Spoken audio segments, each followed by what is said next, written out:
Buenas noches, les habla el doctor Marco Rubén Barbosa del Hospital 2 de Mayo, médico residente segundo año de oftalmología. Hoy, para continuar con lo que son las clases de telesalud, vamos a hablar acerca de la prevención de la pérdida de la visión. Entonces, para esto pues tenemos que determinar qué es la pérdida de la visión, cuáles son los grados de pérdida de visión, entre otros, y recordar de que esto está centrado principalmente para población la cual no es personal de salud, pero todos podemos beneficiarnos de esta pequeña recolección de información realizada. Entonces, dicho esto, pues tenemos que tener en cuenta qué es la ceguera y qué es la discapacidad visual. Entonces, para definir esta, vamos a tener en cuenta que se generaron diferentes tipos de consenso, en los cuales se determinaron diferentes tipos de deterioro de la visión.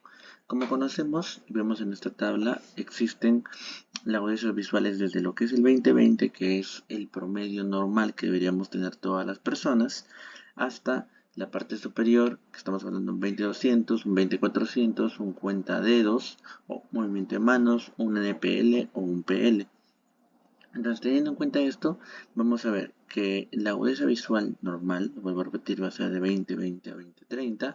A partir de este hasta 20/60 va a ser que hay una discapacidad visual leve, de 20/60 hasta 20/200 en discapacidad visual moderada, severa, y ceguera se considera cuando ya se encuentra una agudeza visual inferior a un 20/400. Entonces, para determinar esto, entonces tenemos que tener en cuenta que la ceguera y la discapacidad visual no es cuando el paciente realmente no ve ningún tipo de luz, no ve nada, sino que simplemente cuando ya tiene por encima de un 24-200 que ya no le va a permitir observar a una distancia por encima de lo que es un metro, o no le va a ayudar a leer o hacer ninguna de sus actividades diarias, ya se consideraría una discapacidad visual, y dentro de ellos la ceguera. Entonces, este deterioro también puede ser causante por diferentes tipos. Puede ser deterioro de visión cercana o deterioro de visión distante. De visión distante suelen ser generada por una gran cantidad de causas, dentro de ellos la catarata, que es una de las causas más frecuentes. Y deterioro de la visión cercana, pues tenemos que tener en cuenta algunos problemas del crecimiento, del aumento de la edad, que va a ser la presbicia, que es una incapacidad para poder generar un reflejo necesario para poder ver desde cerca. Entonces, ¿cuál es la prevalencia de pacientes con discapacidad visual? Según la OMS, vamos a tener en cuenta que la ceguera y la discapacidad visual hay aproximadamente en el mundo 2.200 millones de personas para el 2022, y al menos de estas 1.000 millones de esos casos de discapacidad visual podría haberse evitado o todavía no se ha aplicado un tratamiento. ¿Qué quiere decir? Que si es que nosotros conociéramos cuáles son los signos que nos pueden conllevar a generar esta pérdida a un futuro, o cuáles son los problemas que pueden conllevar, qué enfermedades conllevan a daños a nivel del globo ocular que conlleven a la ceguera posterior, pues 1.000 millones, o casi la mitad, o casi a la mitad de los pacientes que se encuentran con ceguera a nivel mundial pudieran haberse evitado. Por ende, tenemos que tener en cuenta que conocer este tipo de datos es demasiado relevante para poder mejorar la prevención de enfermedades en el país. Y recordar también de que un paciente o una persona que no ve también es menos productiva, no solo genera problemas para la persona en sí, sino también es menos productiva para el Estado. Por ende, si lo vemos de todas esas formas, tenemos que tener en cuenta de que las personas deberían tener esto en la cabeza para tener una mejor producción y un mejor estilo de vida. Entonces, entre todos estos problemas en la prevalencia, tenemos que tener en cuenta que se generaron diferentes tipos de errores. Dentro de ellos tenemos diferentes tipos de patologías. Los más frecuentes van a ser las cataratas, que es lo que mencionaba hace un momento, que es una alteración a nivel de cristalino por la edad o por enfermedades secundarias. Y se puede observar que fueron 94 millones. De errores de refracciones no corregidos, 88.4, degeneración macular asociada a la edad.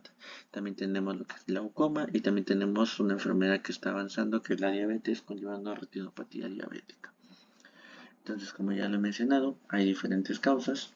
Estas son las más frecuentes. Dentro de ellos tenemos el error de refracción, que hace referencia a que no se ha corregido correctamente la visión por medio ya sea de una miopía, una hipermetropía o un astigmatismo, pues no mal corregido. Además de esto también tenemos lo que es la degeneración macular asociada a la edad, que va a ser una alteración a nivel de lo que es un área de la retina muy importante denominada mácula, que es el área donde nos permite ver, es el área que capta la imagen. Entonces, si dañamos el área que capta la imagen, pues esta no va a conllevar a generar la función de esta, pues no vamos a poder observar correctamente todo. Catarata, pues que va a ser una alteración global de la visión, ya que el cristalino, pues por medio de la edad se altera sus proteínas, altera sus fibras y altera sus células, lo cual conlleva que en vez de ser cristalino, como su propio nombre lo dice, se opaque, conllevando una disminución de ingreso de luz en el globo ocular. Pues, ¿no? Y también tenemos pues la retinopatía diabética. Entonces, como sabemos, la diabetes es una enfermedad que está avanzando en gran medida en la población mundial por el tipo de dieta, el tipo de estilo de vida que llevamos. Y pues esta retinopatía diabética, esta diabetes al tener unas alteraciones muy severas conllevan a daños a nivel de la retina, en los cuales pueden ser hemorragias, pueden ser alguna otra alteración, lo cual conlleve a que se genere esto y pérdida de la visión general del paciente. Pues, ¿no? Y además de eso también tenemos lo que es el glaucoma. El glaucoma va a ser una enfermedad la cual va a conllevar a una disminución del campo visual, principalmente periférico, el cual va a conllevarse a generar la pérdida total a un futuro si es que el paciente no es tratado. Pues, ¿no? A diferencia de la degeneración macular, de la retinopatía diabética o de la catarata, este se va a dar por medio de lo que es una alteración a nivel del nervio óptico, que es el que lleva la imagen hasta el cerebro, pues, ¿no? Entonces, ¿cuál es el impacto que se puede generar por una discapacidad visual?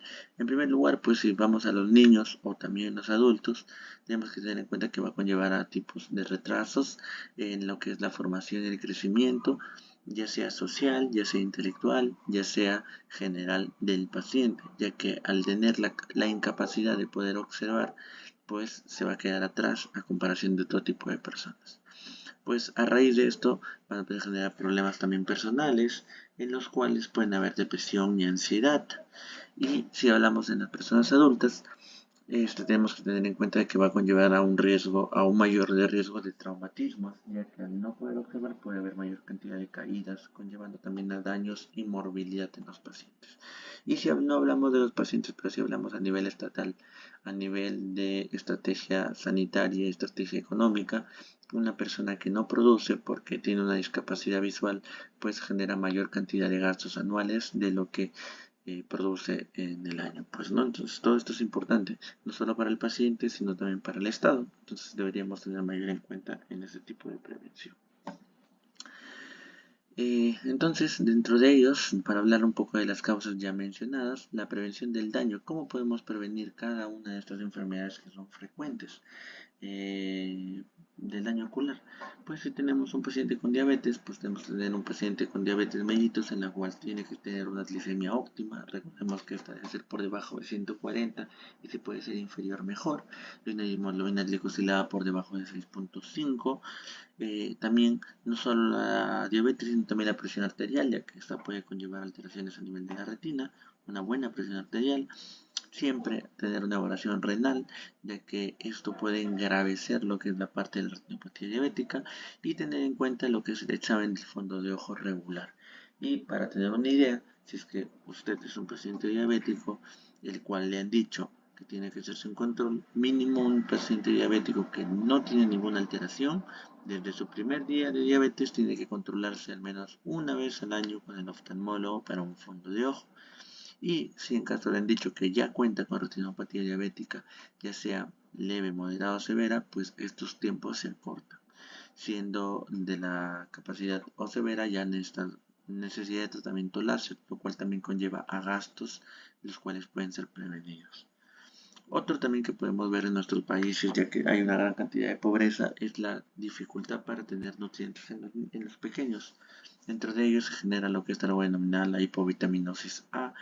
Entonces, si tenemos en cuenta que la vitamina A tiene una gran importancia en lo que es la visión, pues si hay una disminución de esta vitamina, pues hay que captarla, ¿no? Para poder corregir este daño. Entonces, ¿cómo podemos hacer? Identificando los pacientes en riesgo de pacientes en riesgo de deficiencia de vitamina A.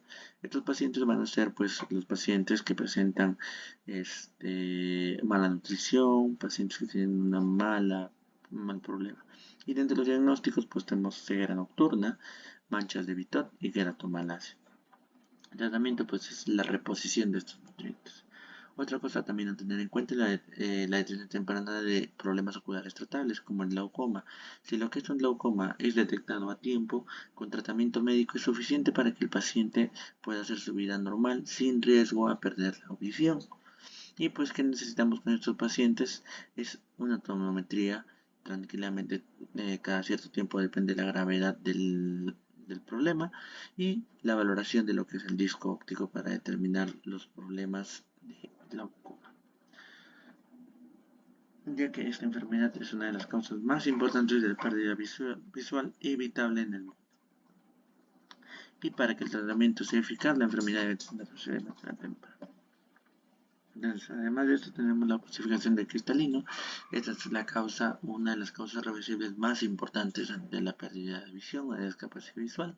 Y pues tenemos que tener en cuenta que la catarata va a ser principalmente la opacificación de este cristalino ya mencionado, y los factores de riesgo que podemos tener es la exposición a rayos UV, entonces utilizando lentes con protección UV, su protección solar, entre otras, disminuir lo que es el tabaquismo, el uso de corticoides y controlar lo que es la diabetes. Y el tratamiento, pues en este caso, a diferencia del glaucoma, va a ser un tratamiento totalmente quirúrgico, en el cual va a haber un implante de un lente intraocular acrílico o de silicona o de diferentes materiales, los cuales van a conllevar a hacer la función del cristalino, generando que la visión se normalice. Además de esto, también tenemos que tener en cuenta lo que es lo mencionado de la degeneración macular.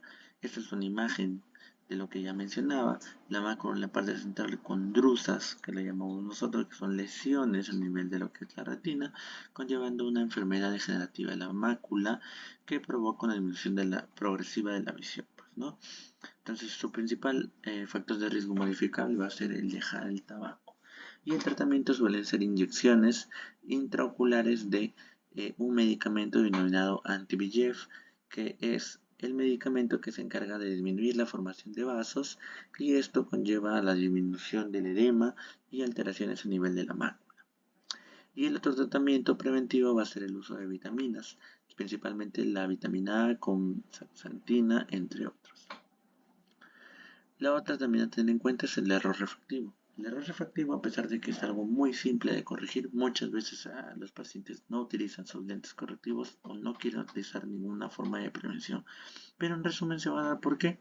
Porque la imagen no hace foco en la retina. O sea, la imagen que nosotros podemos ver no llega a la retina, conllevando un problema de visión. Entonces los lentes que van a hacer que esta imagen llegue a la retina. Entonces en los miopes vamos a tener en cuenta que una también de las características, no solo los lentes correctivos, es el aumento del tiempo al aire libre, que se menciona que debe ser más de 2 horas al día, reducción de la actividad laboral, que se utiliza visión cercana. Entonces en la actualidad pues tenemos que tener en cuenta que los pequeños tienen su celular, tienen su tablet, tienen diferentes cosas que van a conllevar a tener mayor visión cercana, por lo tanto van a conllevar a miopía. Entonces, ¿qué se recomienda en los más jóvenes? Salir a hacer una actividad diaria a un parque o al aire libre 2 a 3 horas al día y disminuir lo que es el uso de este tipo de instrumentos.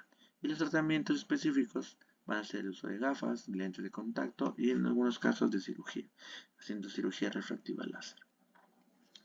Entonces, otras cosas a tener en cuenta van a ser los leucomas corneales o también denominada la opacidad corneal, ya sea por lesiones, por alguna úlcera previa, por lesiones de cualquier tipo en la parte ocular, y esto es la pérdida de transparencia corneal. Entonces, al tener una transparencia corneal mala, la luz no puede ingresar correctamente, y la mejor forma de prevenir esto es prevenir las causas, que van a ser úlceras, traumatismos, como podemos ver acá, entre otros. Entonces, para tener como final, tenemos que tener en cuenta que todos estos problemas que se están mencionando en esta pequeña presentación van a ser problemas que muchos de ellos son prevenibles y si es que se toman en cuenta y se conocen, pues vamos a tener una disminución de los pacientes con discapacidad visual.